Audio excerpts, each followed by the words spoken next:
Hello boys and girls, my name's Tom. Today on site, no, hello boys and girls, my name's Tom. This is Safehouse. Today. Tom.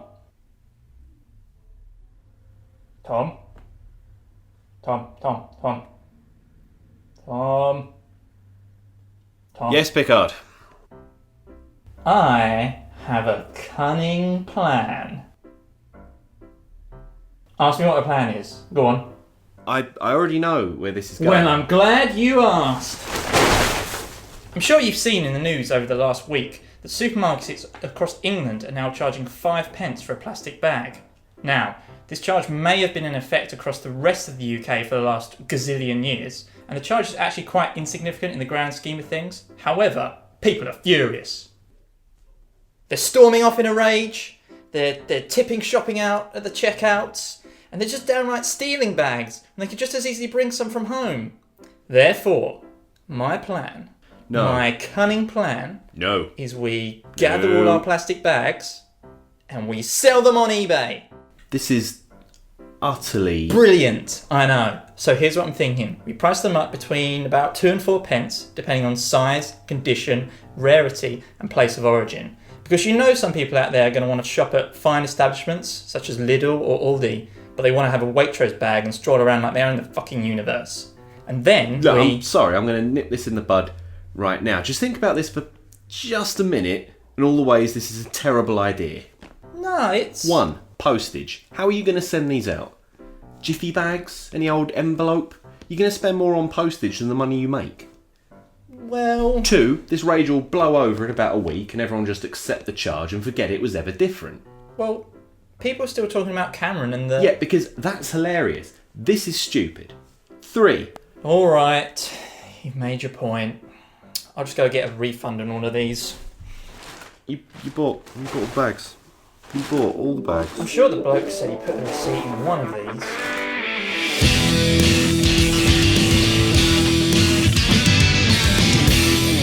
It's all going on this week. New York Comic Con has come along and dropped the first episodes of the X-Files revival, Marvel's Jessica Jones and Ash vs. Evil Dead, and the world of animation's got some exciting news in the form of a R-rated adaptation of Batman's The Killing Joke and a trailer for Season 2 of Star Wars Rebels. In fact, Star Wars is everywhere, with a new line of toys coming, a comic about Obi-Wan and Anakin set before Revenge of the Sith, and of course the beta for Star Wars Battlefront, which I'm really bad at.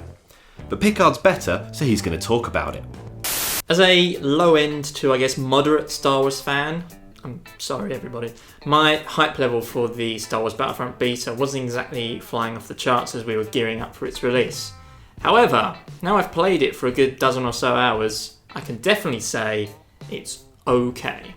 There are 3 maps available in the beta, including a survival mode on Tatooine, a drop zone team deathmatch-esque mode on Sullust, and the big one, Walker Assault on Hoth. Drop zone feels like your fairly standard Call of Duty deathmatch affair.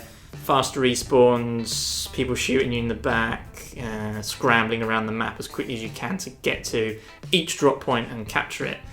It's okay, but it just doesn't really do anything fun or interesting. Walker Assault is where you'll find the quintessential Star Wars Battlefront experience, as the Rebels try to hold off advancing Imperial AT-ATs. It's an epic and chaotic 20 vs 20 player map, as TIE fighters battle X-Wings overhead, and players hunt down the elusive pickups which allow them to play as Vader or Luke Skywalker. Problem is, throughout all the games I've played, I don't think I've ever seen the Rebels win. It's impossible. You get a tiny window of opportunity to damage the AT-ATs as they march across Hoth, and if you don't do enough damage before the end, well, you just lose. Outside of combat, there's the expected levelling system which allows you to upgrade and purchase all sorts of blasters and support equipment. For some reason though, it's presenting as cards which you equip to your character rather than just giving you the item to equip, which kind of seems to go at odds with the whole Star Wars theming. I'm sure if you're a Star Wars fan, being dropped onto Hoth with AT-ATs towering over you and Vader and Luke dueling out on the horizon, it's just going to be fantastic to experience. It's just pure fan service material. The sound effects, the gunshots, the sort of camera transitions as you go into vehicles, all of that works to recreate the quintessential Star Wars atmosphere. But the game itself just feels a bit shallow and boring. The Beginner's Guide. The beginner's guide is inherently difficult to talk about, so we'll start with the facts. It is a game, or an interactive narrative experience, if you're a twat. It's created by David Reedon, who's the creator of The Stanley Parable, which was a fantastically weird exploration game released on PC back in 2013. It's only about an hour and a half in length, but considerably longer if you take into account the time you'll spend thinking about its themes long afterwards. It plays like a narrated essay about Coda, a game designer friend of Reedon's, walking you through games that he created on the Source engine but never released. And that's about as far as we can get before things get subjective. Without giving too much away, because it really is an interactive narrative experience that I strongly suggest you play for yourself, the beginner's guide poses questions about not just game developers but creators of content in general, and the consumers of that content. Does a piece of content provide an adequate window to the soul of the creator? Are the creator's intentions pure or purely based in seeking validation? Does the consumer have any right to interpret a piece of content in a particular way? Does the consumer have any right to the content at all? These are the heavy themes that the beginner's guide throws around, punctuated with witty anecdotes and heart-on-sleeve exposition from David Reedon himself. As a creator and consumer of content, I found it shined a light on a lot of difficult concepts. Without trying to sound too much like some sort of nihilist, why do I do this? Why do you watch it? If I make something I'm proud of, do I still like it if no one praises me for it? As a viewer, do you have the right to condemn or condone the actions of the creator based solely on that piece of work? If you're a creator of any kind and you've had a similar internal monologue, I strongly recommend the beginner's guide. Let it take you on a journey through someone else's story, make your judgments about Coda and Reedon, and then turn that view on yourself and see what comes of it.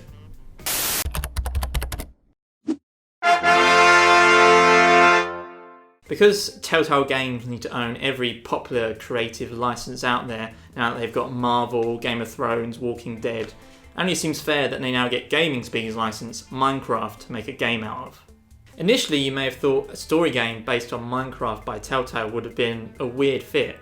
Minecraft is traditionally a game where the players make their own stories, building their own castles and having dangerous adventures under the earth.